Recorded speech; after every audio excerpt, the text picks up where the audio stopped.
So today I wanted to talk about the full moon in Pisces lunar eclipse. And I got a bunch of different downloads about this that I wanted to share. I know I'm a day late or a couple days late. That's okay. There's a lot of different energies going into this, right? Not only is this a full moon, which is about releasing, letting go. Also, it's the masculine representation of the full moon in that sense. It's very masculine energy, this doing, this letting go. And that it's in Pisces is dreamy and intuitive and sensitive and inspirational and creative. And then there's aspects of Jupiter playing into this with big abundance and a huge opening of the heart, right? While we're in the Virgo new moon energy, which is practical, analytical, organized, detailed. It's about service. And so with Jupiter tying into the Pisces and Virgo, we're getting this boom of make it big, make it lucrative, make it real. Anchor it here into this physical world. And so, again, because we're in Pisces and it's a full moon, it's going to be very sensitive and emotional and intuitive and very feeling. You're going to be receiving a lot of downloads through listening to yourself, which I love it. Also, because it is a lunar eclipse, this is about expressing the shadow, the shadow being revealed, what's been hidden now becoming real, lit up, shown, highlighted. And I heard something really interesting as I was downloading some of this information was that if you are good, if you are doing the shadow work, if you know how to listen to your shadow and you are integrated well, then you're going to be getting keys to the next opportunity, to new information, to new downloads. And if you're not, then you are going to be dancing deeply with yourself and learning your shadow and hearing your shadow. Yes? Did you eat your snack? Yeah. Perfect. See you later, man.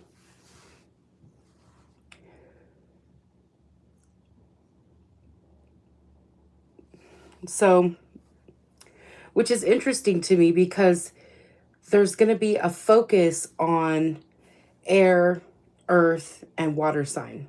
Virgo being the earth, right? Also that Mercury dance because Mercury is also the ruler of Virgo. And then we have air with the Gemini energy that is involved in all of this, with water, the Pisces. And so you're going to be receiving a lot. Things are going to be changing quickly.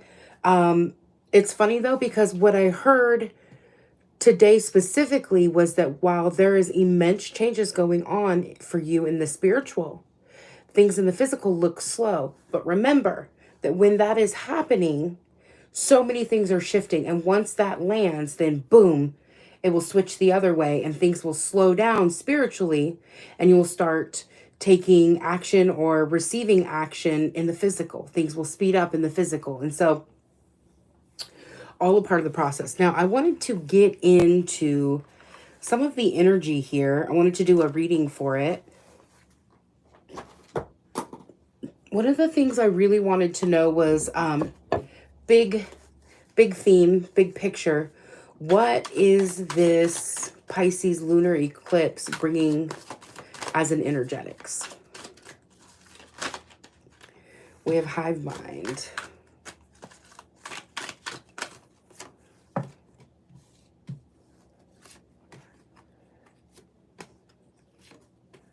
Okay. Bottom of the deck, shamanic journeying. Hence that Pisces. You see all that blue? Also, this is the Cetacean or like whales. This is Syrian energy. Some of the Syrian elders decided that they would take physical form, but in the form of whales and dolphins. And so this is about being in tune with yourself, with the earth, with your spiritual body. And Pisces represents big spirit energy, right? Big connection to that upper realm in that sense.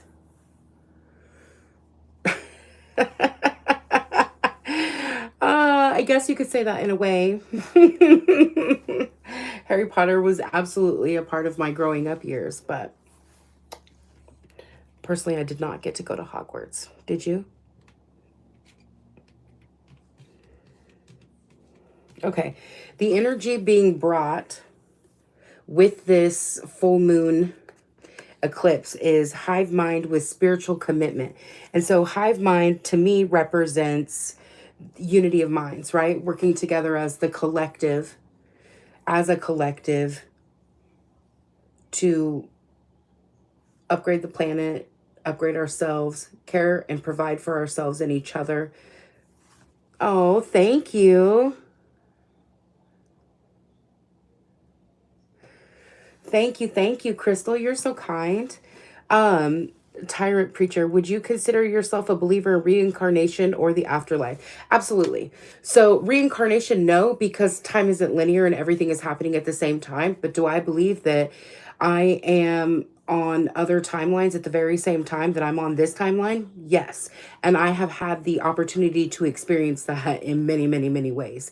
So I've had the opportunity to go and view some of my lifetimes, as well as like randomly, I will be on a frequency and it'll merge. It happened to me yesterday. All of a sudden, yesterday, I was in my kitchen cooking or cleaning and like prepping things for my family. And boom, I was a beaver in a beaver den. It was so cool. It was so weird too because I felt my tail patting down mud and sticks, like at the entrance and like building the little thing. And I was thinking as a beaver, thinking about my little family and going through this little tunnel. And as I headed through that tunnel, I was back in my physical body. And so, do I believe in an afterlife? I do. We don't ever die. Like we leave our forms and we change energy composition, but no, I don't believe that we ever die.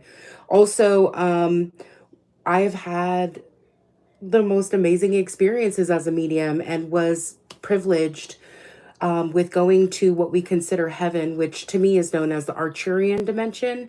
And I had some of the most amazing experiences. Actually, one of my great great grandfathers that I did not know at the time, did not know who he was, but he came and told me about our mediumship abilities through my mom's family line and about that they come from him and his family. And then he took me with an Arcturian to the Arcturian dimension and showed me all the three different sites where we come in and out of body. He showed me what I call the baby room, which was like a Costco warehouse, completely empty of things and full of people and babies. And when I say people, I mean beings of all different types and kinds. Lying. Oh, dude, it was so good. I can't even make this shit up. Like legit. But you don't have to believe me. I know what I experienced and I've experienced it multiple times. So rock on rock star. You get to believe what you get to believe, and I get to experience what I experience. So pretty rad. Um, so I got to see three different parts, which is the baby part, the part where we come back. It was set up kind of like a hospital, in the sense that there were beds and there were souls standing all around a bed, like welcoming souls home. And I was watching different souls go in and out. And then once they finally materialized, I watched them shrink in age, go from 90 years old down to like what looked like about 30 years old, get up out of the bed and be on their way. And then I also witnessed the section that I call the soul surfer section. And the soul surfers are the souls that get to go in and out of lifetime without having crossed the veil, which means being born. And the reason I called them surfers is because they were literally on what appeared to be fountain streams of water, and on what I consider not a boogie board, but a surfboard. And they would go out with the water, and then boom, another sprout of water would pop up, and there'd be another one sitting on top of it, and then on and on and on and on it would go. And when I was there, I was told by the Arcturians that I couldn't touch the water, because if I touched the water, then I too could go into another lifetime, and it was not time for me to leave this lifetime. Do I have any pets? Yes, I do. I have a cat. Thank you, Crystal. Kenneth, greetings. Hello, hello. How are you guys? Was my grandfather a beaver too? No. You're so weird for that. My great-great-grandfather was just a man. But I have the ability to connect with spirits who've passed on. It's one of my gifts as a medium. And so I can talk to consciousness all the time without really any issue. So, yeah, good life. You used to do drugs as well? Oh, okay, good for you. See, I've been able to do this as long as I can remember, since I was a small child. Um, did you have fun doing your drugs? I personally had a lot of experiences with people who were struggling with addiction. That was kind of part of my big childhood thing. And so drugs were the big bad, and I really didn't have any interest in them. While you yourself don't believe in this sort of thing, I find you find yourself intrigued by the mystery of the deja vu and how something can feel familiar despite knowing you've never been there before. Yeah, that's just your soul recognizing. Either, like, there's a lot of ways to look at that. I have experienced deja vu where I literally remember living it. There's deja vu where I have collided with another timeline and I'm experiencing it. There's deja vu when I meet people that I do not know in this lifetime. And due to being a medium, oftentimes I get to see the lifetime that I knew them in, and they're familiar to me. And so there's a lot of things, a lot of beautiful things around spiritual experiences. And then not only that, but like the things that science captures with spiritual experiences as well.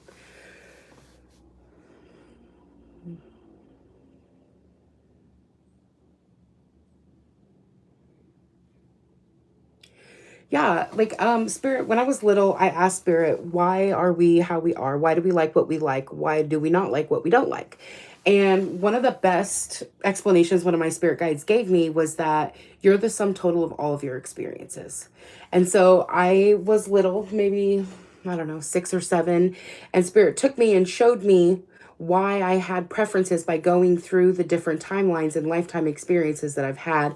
And I was able to see different ways in which those experiences or those pieces of my own soul, experiences of my soul, influence how I, as Whitney, show up in this world. Also, in 2021, I had a grand awakening, and spirit showed me why I have fear about things that I didn't know, because some fears I don't have any reason for as Whitney to be afraid of, things that I've never experienced, like being locked in a cave or suffocating or being burned alive. But I had knowledge and I had fear of that. And spirit took me to those places and showed me why I had those fears. So another cool thing I got to experience with being a multidimensional soul, right? Every single one of us is. And every single one of us has lots and lots of different timelines happening at the same time. And something really cool that I got to see was I've always had an affinity for brownstones, and I never even knew what a brownstone was, but I just liked it. And so I asked spirit, my last apartment, in my mind, I went to go describe it to somebody, and I said a brownstone, and I was like, what the hell is a brownstone? I don't even know what a brownstone is. I'm from Portland, Oregon. We don't really have brownstones here. And then I went and looked it up and I saw it. And then spirit took me on a journey and I got to see myself living in a brownstone, not once, but twice. And I had 2 lives happening on top of each other, literally at the same time. One was a little younger, one was a little older, but I was watching congruent lifetimes in different places that were happening at the same time. And so I came to understand really well that while Whitney is happening, so are my other expressions of my oversoul are happening at the same time. And that I'm the one, that we're all individually the one, and that we are the ones who connect to ourselves through ourselves. So you ever wonder about yourself and what your lifetimes have been and where you've been and what you've done? Look to your likes and your dislikes. Look to what lights you up. Look to what gets you excited. Look to the things that call to you. It's all there. It's all there. Okay. All right. So I'm going to get back to this energy of the Pisces lunar eclipse. We have the hive mind with the spiritual communicator, way shower with freedom, and then we have single-minded focus with birth and expansion. And so Big picture, what's going on is we're being able to link to ourselves. That this hive mind with spiritual commitment, that is a crown chakra situation. And so connecting to one another, our light, our and understanding like where we can answer the call, where we can use our own passion, our own skills to better serve the all in that sense. So, for example, I just got back from traveling abroad for a year, and I love working with children. Before I ran an after school program, and I did some teaching, and I'm looking at all these different job opportunities as well as running my own business, and I can't help but remember how much I love working with children and how me doing what I love benefits the all.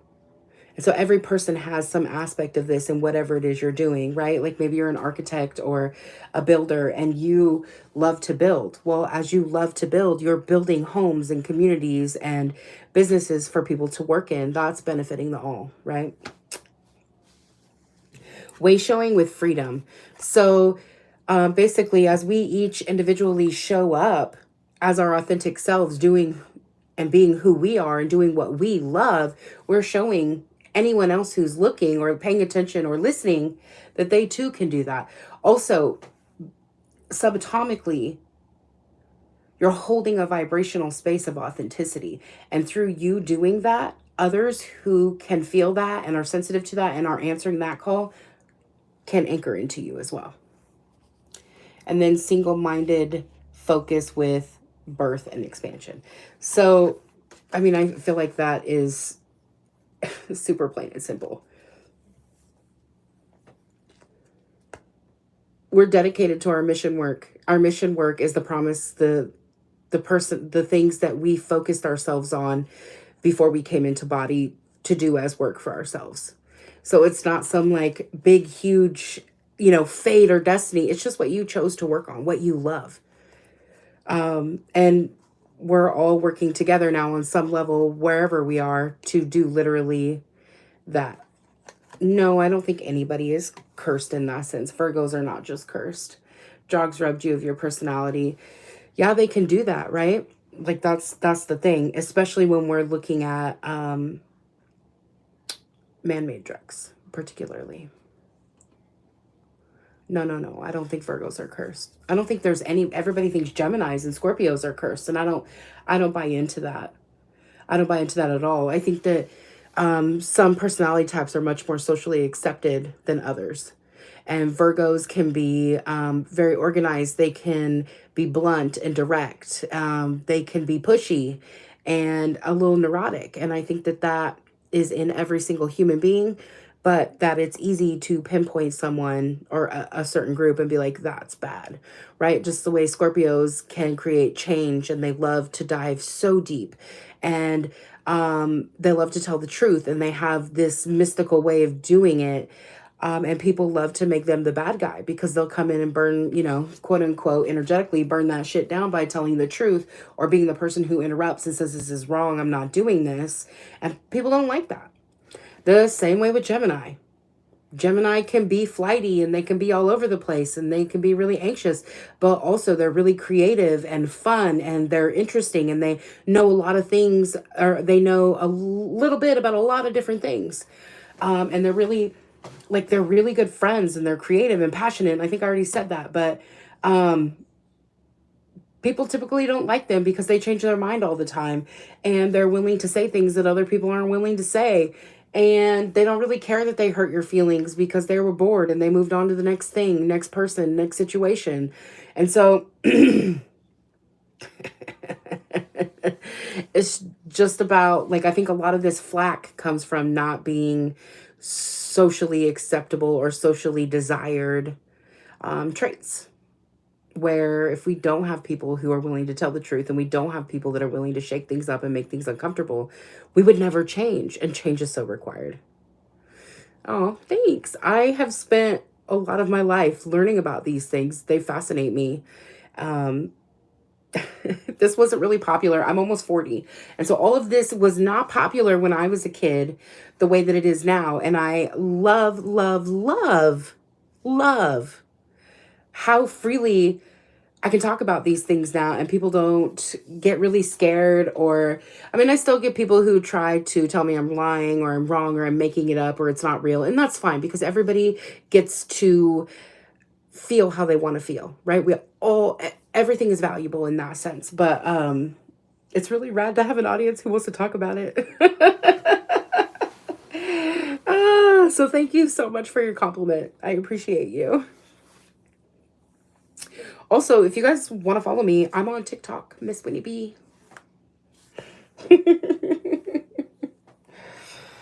Okay. So, big picture, Pisces lunar eclipse. Also, what is being revealed is that we can communicate to each other, and we are all the time. Telepathically, energetically, physically, non-physically, it's all happening, right? And that freedom looks like authenticity. And when you allow yourself to be true to who you are, birth, expansion, change, it's inevitable. And it's actually really joyous. Okay.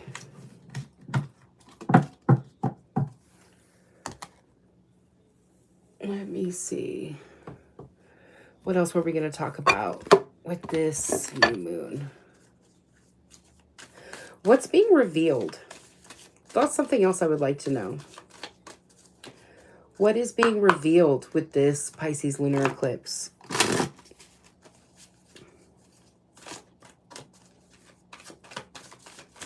What is being revealed with this Pisces lunar eclipse for the collective that I am speaking with? Okay. We have shining your light so bright. So I imagine that this collective that I'm talking to, or that's going to see this video or interact with me, is already pretty comfortable with their shadow, know themselves well. Oh, neurotic is spot on. Yeah, I have a Virgo rising and a Virgo Venus and one more placement. And so I kind of know a little bit about Virgo just because it's part of my shadow sometimes. Oh, it is so much love though. To be loved by a Virgo is to have a dedicated, diligent drill sergeant on your team. Okay.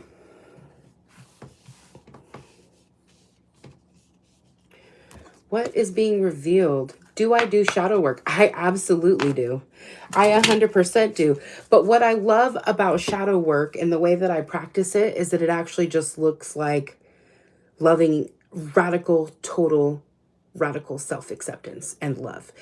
Shadow work looks like nurturing yourself. It looks like having a conversation with your fear. It looks like having a conversation with your doubt. It looks like having conversation with the part of you that feels small or sad or really angry, right? So the other day I had to do some shadow work. I'm in this process of cultivating a brand new life. And I had a couple rejection things come in. And before it happened, earlier that day, I got a message from my spirit guides to do some shadow work. And so I was like, okay, yeah. So I went and took a bubble bath and I washed my hair and I picked out a cute outfit and I did my makeup and I made myself some really delicious lunch and I listened to some music and I did some laundry. And then by the time those messages of rejection came in, I was like, oh, rejection is protection. It's not meant for me anyways.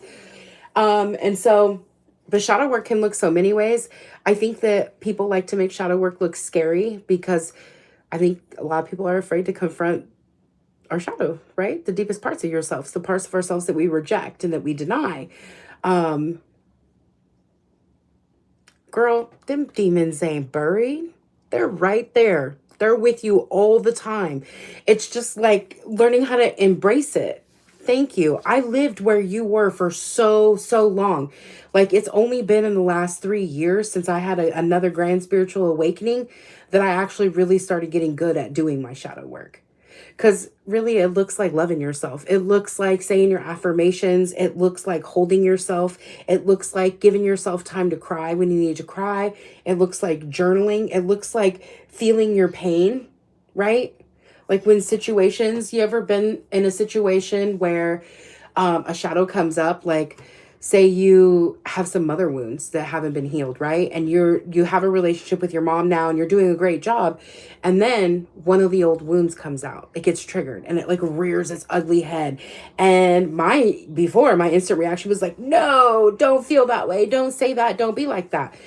But now in the last, particularly really well in the last year, I'm like, oh, yeah, it's understandable you could feel that way. Oh, I know when that happened, that hurt so bad. That was really fucking painful.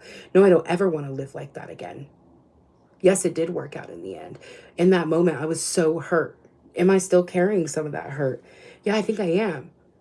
Where am I carrying that hurt? And having that conversation with yourself.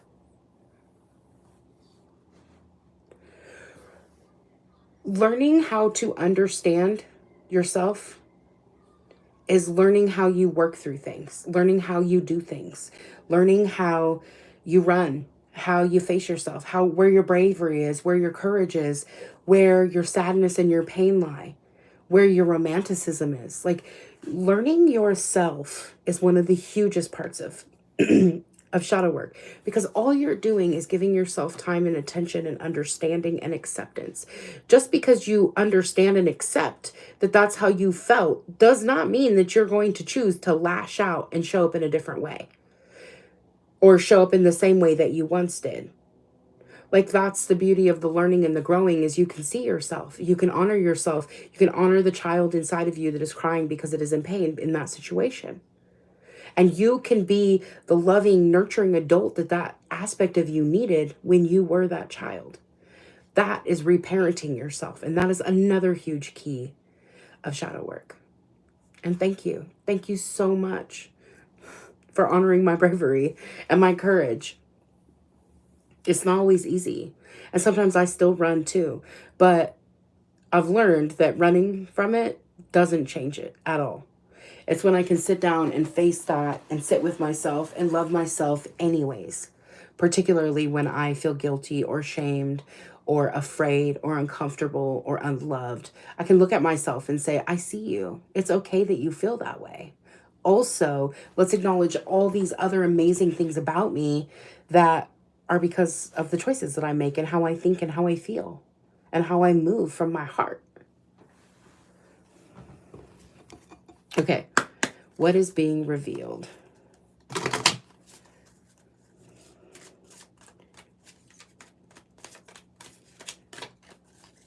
You know, Spirit had asked me 3 years ago to take on a challenge of making shadow work fun, finding ways to have fun, spending time with myself, listening to myself, feeling my feelings, and honoring and celebrating me.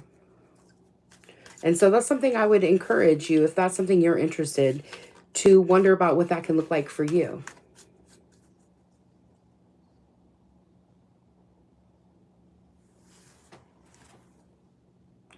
Thank you so much. That is so kind. Your words are so real, so much wisdom. Like I can tell how much you've worked on yourself to get this confident, nurturing woman. Yeah, I have. I really have. I have spent years dedicated to this practice. Years. And I move different. I glow different. I love more. I have more confidence in myself, more strength, more courage, and more empathy for others because I sit with myself so much. So, no, every day is not a party. But there's still something magical, beautiful, wondrous in each day. And I look to those things when I'm having a rough time. Also, you know, it's really good to have a support system. I have spent the last 15 years developing an amazing support system of like-minded people who root for me, who listen, who care, who support me, who find ways to make me smile and to share, and that I get to do that with them too. And it's magic. And my heart gets so full because I literally have so many lovely, beautiful people that I get to spend my life with and be my authentic self and be celebrated for that. Okay, universe, what is being revealed?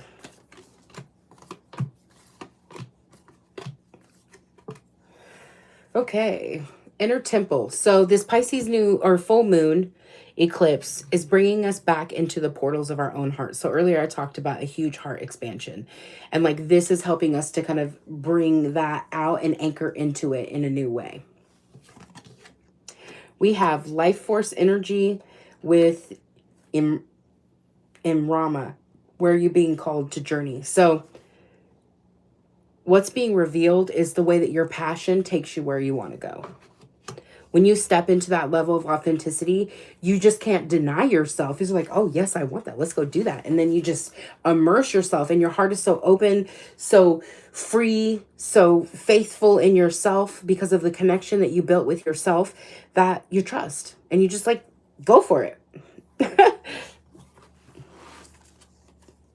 Next, we have healing with aligning your life. So this is revealing how, I think I felt this two ways. How you, or as each one of us, right?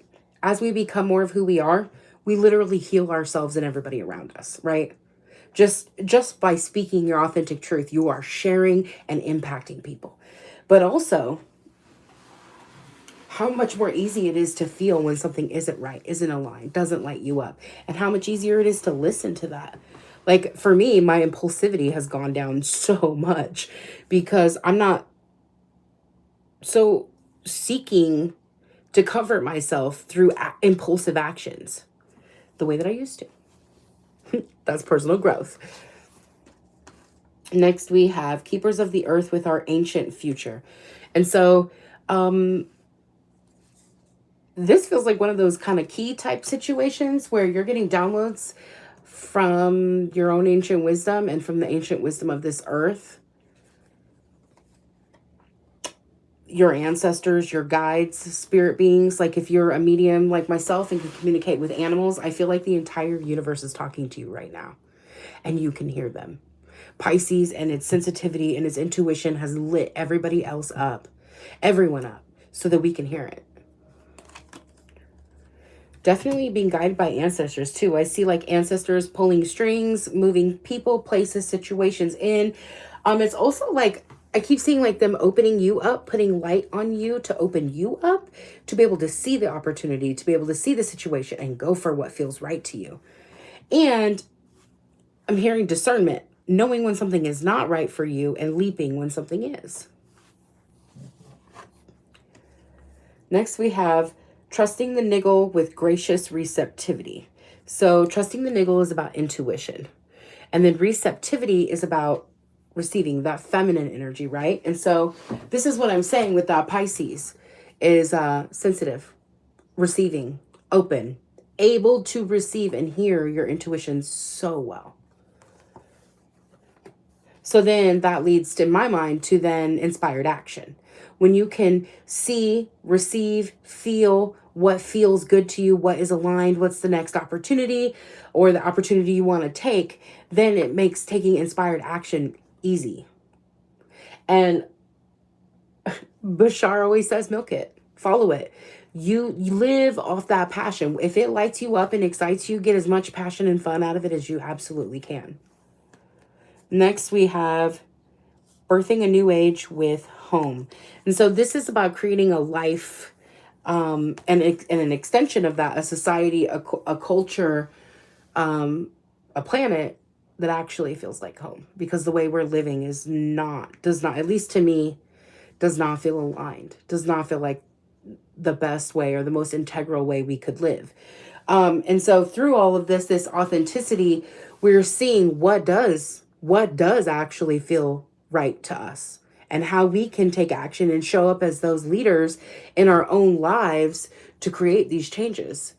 Whether that looks like homesteading or moving from a corporate job into nonprofit work or philanthropy or writing or, building, whatever that is for you, following it, doing it. So what's interesting is I will be very interested to see in the next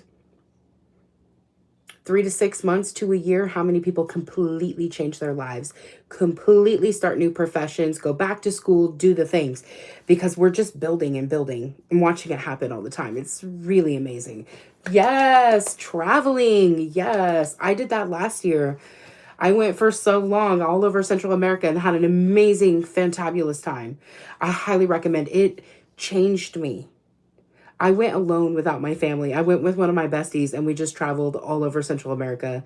And yes, girl. Yes. Worth every penny, and I would absolutely do it again.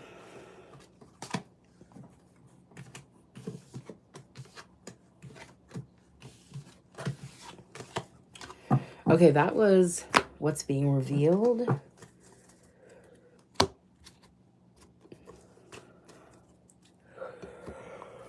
Oh. Gosh, it was so cool. I was living in Guatemala and I was living in or outside of a Mayan village. And it was absolutely beautiful to see. It was so many things. The poverty was really sad. Really sad. But the nature and the love of a community was magic. Also, Guatemalans taught me that every 2 weeks you should be celebrating. Every 2 weeks. Literally every single 2 weeks there is a festival or a ceremony or a celebration of some kind where everybody is getting out, talking, dressing up, eating, having fun, being with family and community. Like it was truly an amazing experience. And I learned really well as well that savor every moment, because if you don't, you're going to miss it. Oh, where are you from, Hannah?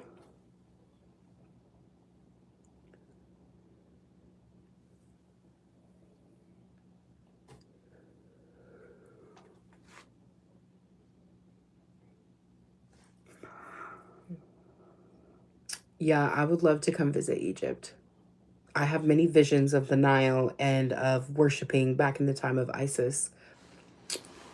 I have a couple different timelines back there. Beautiful, absolutely beautiful.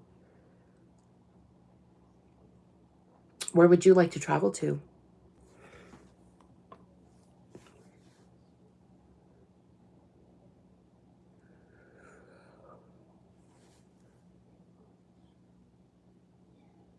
Oh, I'm sleepy. I'm ready for a nap.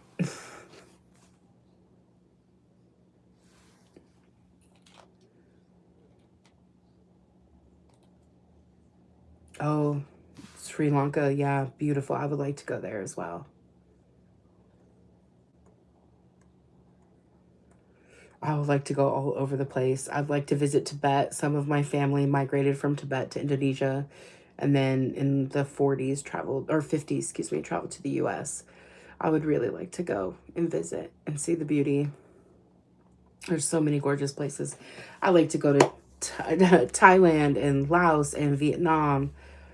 There's a lot of beautiful places I would like to see.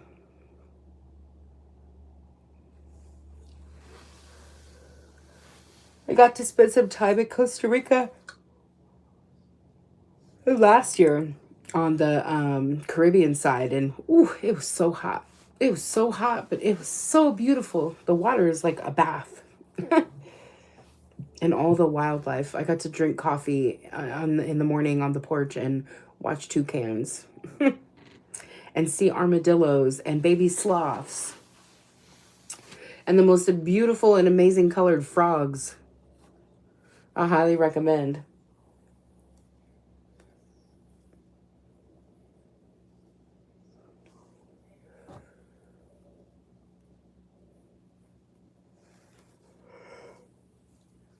Ooh, excuse me.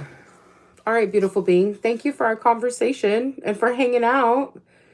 I will see you on my next live. Have a wonderful evening, day, afternoon, wherever you are, and good night.